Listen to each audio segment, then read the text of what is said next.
We're getting into a moment where we will look at what it means that the president is in the Far East having these conversations with the Chinese in this bid to have more funding on the table and to then be able to have partnership help when it comes to certain development projects that either want to be initiated or that those that want to be completed. We will be joined very soon by Professor Peter Kagwanja, and we will be looking at the summit, and we'll look at the multi-million-dollar agreements and what they actually mean for Kenya in terms of what will it do for our debt? What will it do for further relations, future relations? It's a story that's also carried in the dailies today. And even as Professor Kawanja gets here, we'll just look at some of these things that have been put on the table. We know now that Kenya has become a member of the AIIB. And you asked that what that is. That is the Asian, what is the name of that? It's the Asian Infrastructure Investment Bank. That is exactly what I was saying. Yes. You see? And it's essentially what it does is that it allows you to then borrow concessionally. You're essentially part of a club, and that you will be considered for certain things. Interest will be considerably lower than what you've done before. And you know, it's a route to market, essentially, that you will then be allowed to get more help at a lower percentage, and maybe just then be able to negotiate better. Some of these cases that we've seen where Kenya has got into this throttling debt is that the negotiating aspect of this, either the door has been shut or that it hasn't been negotiated properly. Kenya's currency doesn't allow you to compete right now on the international scale, whereby you'll borrow in your own local currency like what the Japanese do. But, you know, here we are looking at a situation whereby on top of an already difficult situation, Kenya has gone back to the scene and said, you know what, you are our friend, and let us get into talks with you and hold our hand a little bit more. But then we're looking at the question of what it actually portends for Kenya's debt burden, which already is not good. When you're looking at 71 shillings, around about 71 shillings out of every 100, that on the first charge from the consolidated fund goes directly to debt. There's a big problem here. And then the second charge, when you look at pensions and then other payments, one has to ask the question, what is then left for development?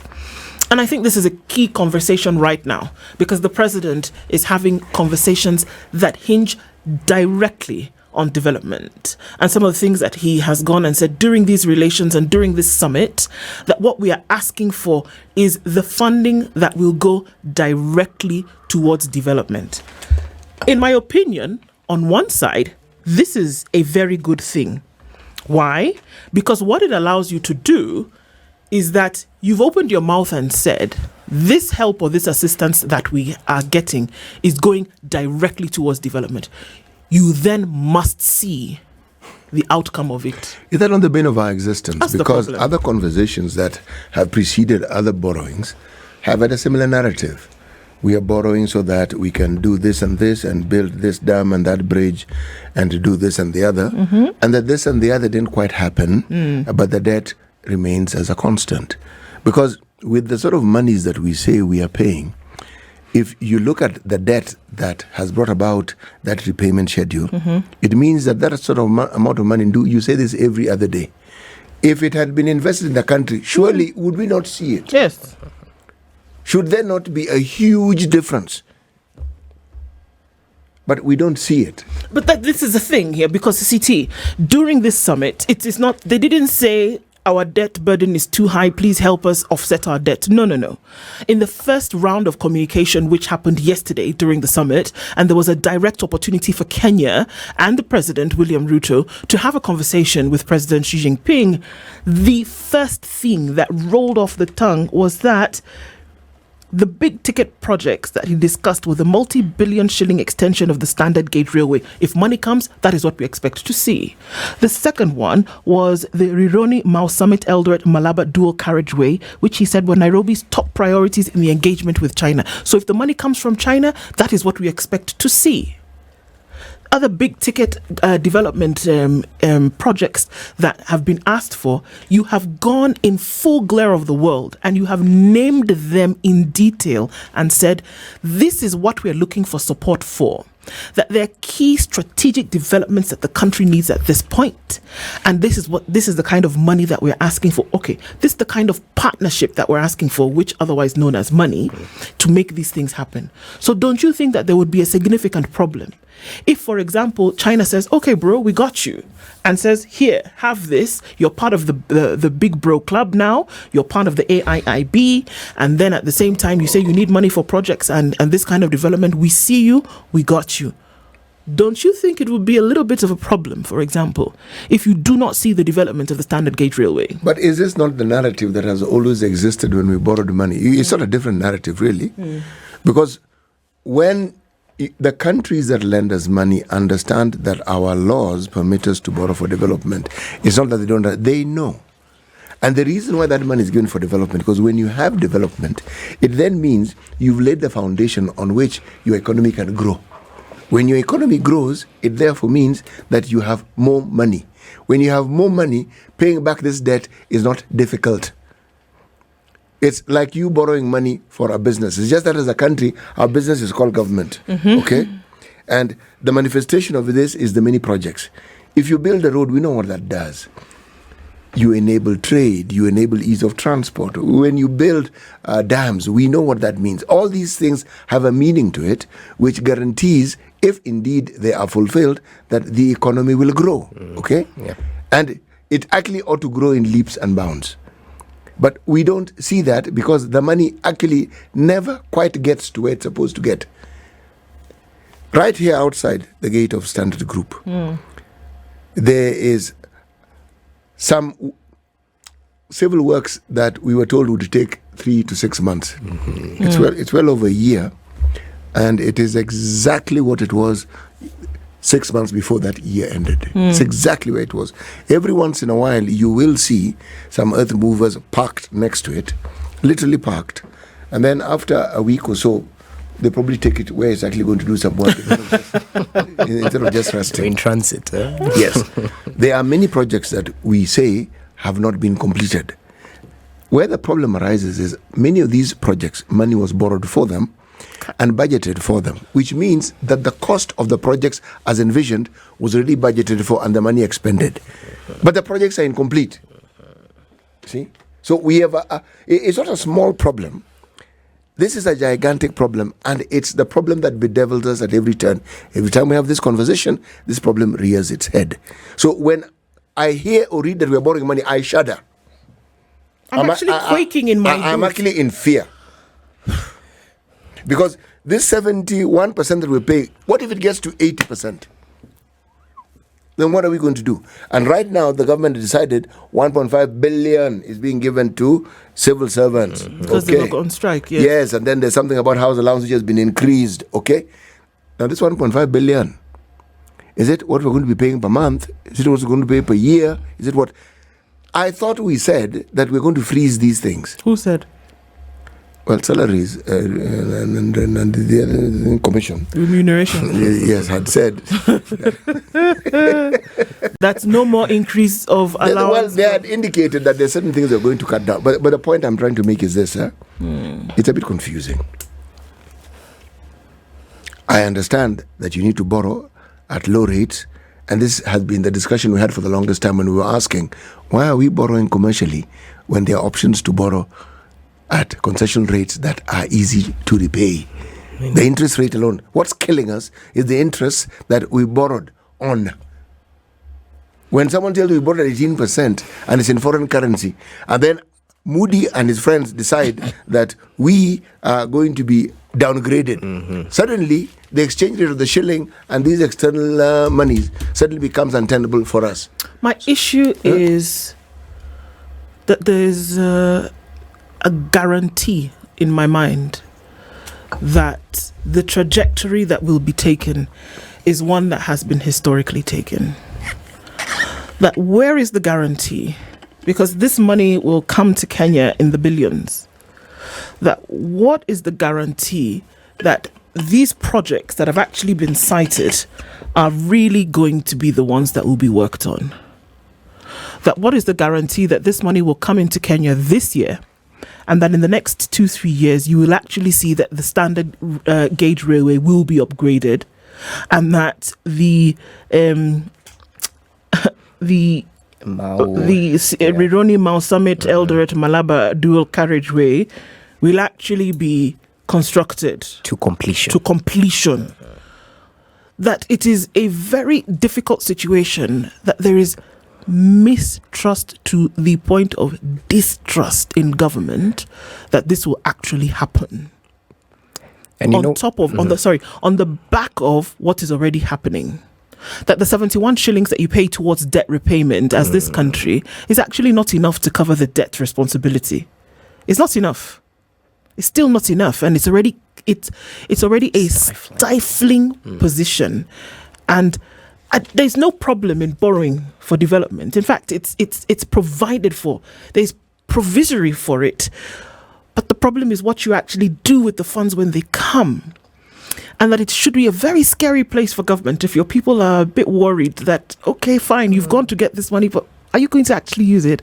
Because if you don't use it for what it's meant to be for, the responsibility of paying it back is not maybe, it is not if, it is on the backs of Kenyans. You have to. Yeah.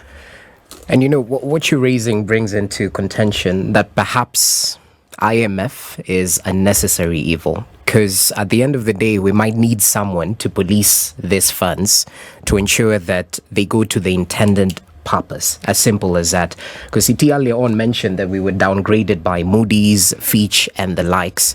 It begs the question, the impact on accessing credit, especially from the global north. And perhaps this is one of the reasons why we are moving forward, as President William Ruto said, looking to the east this time round. And as you mentioned, we are now members of this the Asian Bank, who actually provide a maximum repayment period in terms of their concessional loans for 35 years. So it's a little bit longer, more convenient for us. At what interest? At what percent? No, that's the big question here. They don't ask. Huh? Yes, that's the big question. They haven't highlighted, but they say that Kenya has been given an option to raise cheaper funds at a time when global credit firms have raised the country's risk of default on sovereign borrowing. So the impact on being downgraded is definitely being felt, especially in the Western circles. Yeah. So, this is not a question of the Kenyan people are saying, President William Ruto, do not go and borrow. It's fine. But I think the sentiment here is, as you do, can we actually make sure that what you have said you're going to get this partnership funding for will actually live out that reality?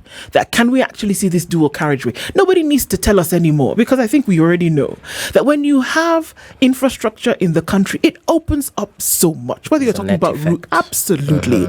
You're talking about development, because people have a place whereby, real estate is going to flourish. The route to market is going to be opened up considerably. That you have people then who will be able to ply routes in a less amount of time. Can you imagine if people were able to traverse the country in a matter of hours as opposed to days, which is the situation today?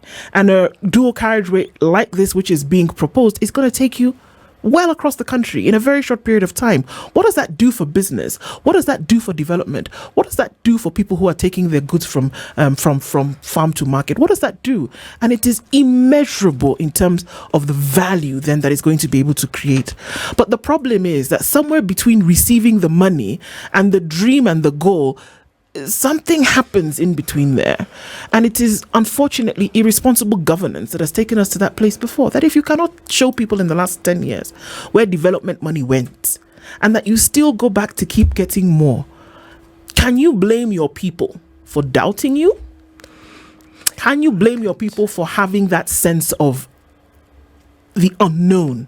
That you actually don't know that when you go for a summit like this as African nations, because you know that you need money in the interim to get things done, but that your people doubt whether they will actually be used for those projects, there is a problem. This borrowing spree began in the Uhuru government, and it was commented on then, and it was spoken about then.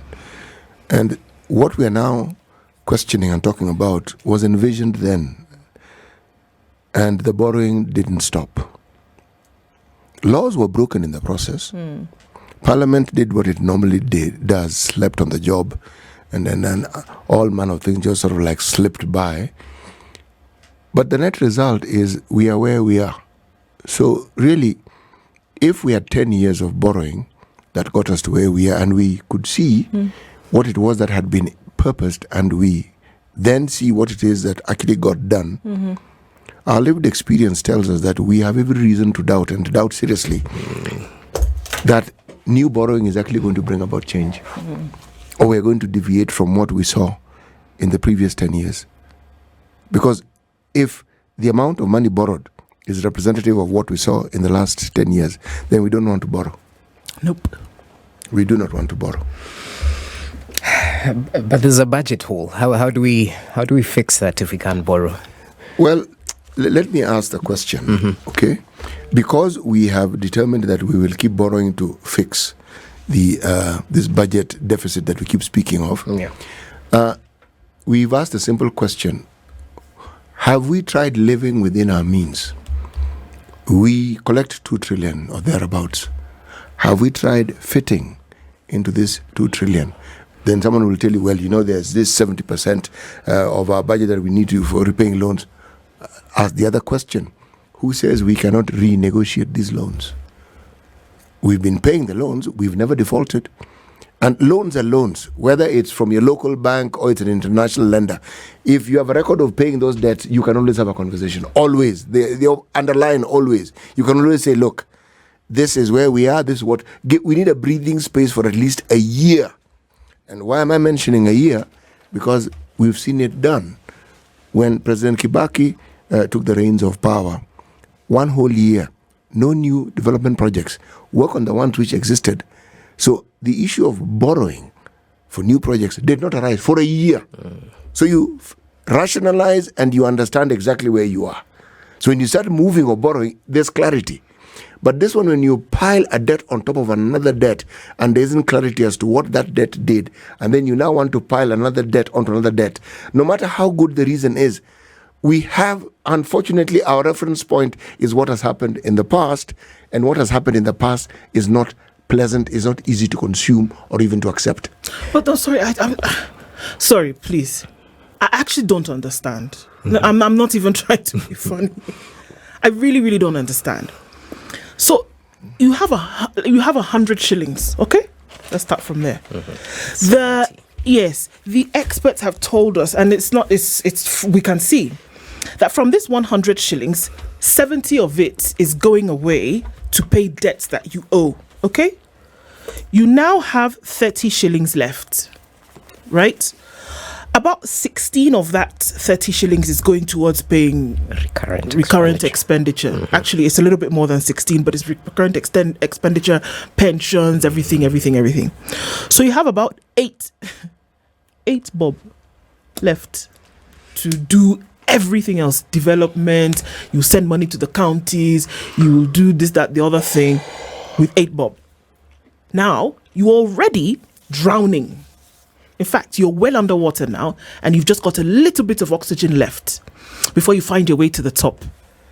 Now, on top of that, what you've decided to do is, I don't even think this water is deep enough in this pond. How about I get into the ocean? Let me just even get deeper because, it's nice. I like living on the rough side of life.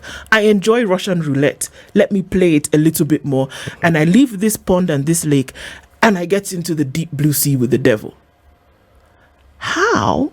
Because this money is not free. I don't think China loves Kenya like that. Does it? This money is not free.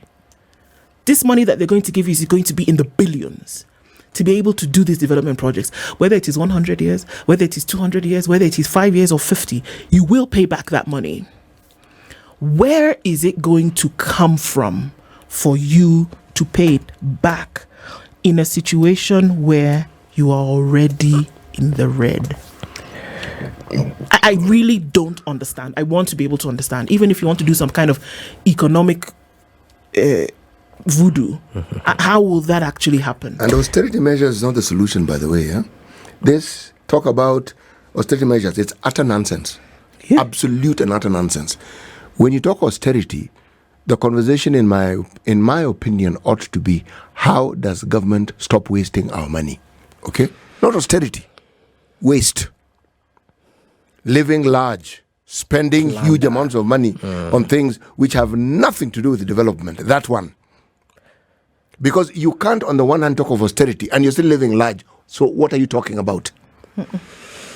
And you know what? You raised something about living within our means, Seti. We can't live within our means with budgeted corruption. You know, you listen to the Auditor General raise a red flag time and time again. The fact that we lack transparency in our budget making process. That's why we have budgeted corruption. That's why we can't live within our means at the end of the day. That little aid bob that's supposed to go to development won't actually be materialized because there's someone who's planning for that 2 shillings for his own personal gain. Yes. One shouldn't tire of speaking about this because you see, when we support the sort of nonsense that we see being shoved down our throats every other day, all you are doing is patting these criminals on the back and you're telling them that they continue robbing you and plundering you and that it is okay. And it is not okay. Anything that diverts money that is intended for the benefit of the citizenry is a crime against humanity. They may not realize it, but it is. So there's a bad road. As a result of it, people die. It's you who has killed those people. Because there was money intended for that road, it didn't go there. There's blood on your hands, yeah. Yes, you do. If you're talking about a situation where it rains and we know it's going to rain and there are mudslides and people didn't move on time, we blame you because you knew it's happened before, you were told, you did nothing about it. You suddenly have floods, waterborne diseases are on the increase, people are sick, some die, people who did not need to die. You knew. All these things were known. And the reason why I'm emphatic about it is when you borrowed money, it was on the back of these problems that you said these things are going to be fixed. Yeah. Money was borrowed, they were not fixed. And here we are again. And it's a here we are again story over and over and over ad infinitum. What does Wanjigi say about, is it dubious or odious debts? Odious. They can also be dubious. Because at this rate, It's called odious. You see the one thing that the Gen Z protest did, there are those who argue that it wasn't revolution.